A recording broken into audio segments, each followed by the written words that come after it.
I want you to remember that no bastard ever won a war by dying for his country. He won it by making the other poor dumb bastard die for his country. Man, all this stuff you've heard about Americans not wanting to fight, wanting to stay out of the war, is a lot of horse dung.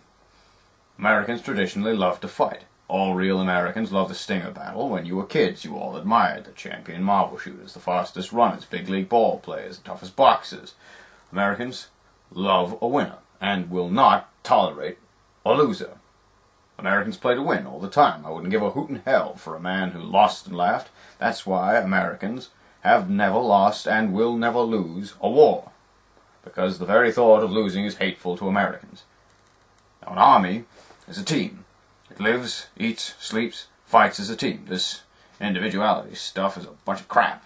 Bilious bastards who wrote that stuff about individuality for the Saturday Evening Post don't know anything more about real battle than they do about fornicating. Now, we have the finest food and equipment, the best spirit, and the best men in the world. You know, by God, I actually pity those poor bastards we're going up against. By God, I do. We're not just going to shoot the bastards. We're going to cut out their living guts and use them to grease the treads of our tanks. We're going to murder those lousy Hun bastards by the bushel.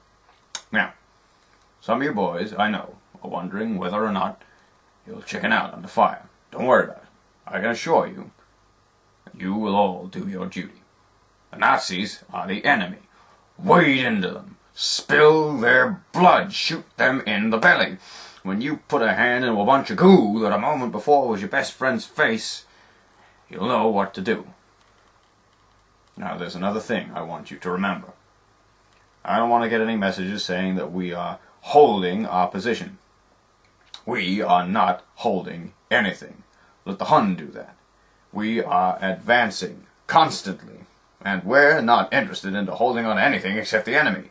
We're going to hold on to him by the nose. We're going to kick him in the ass.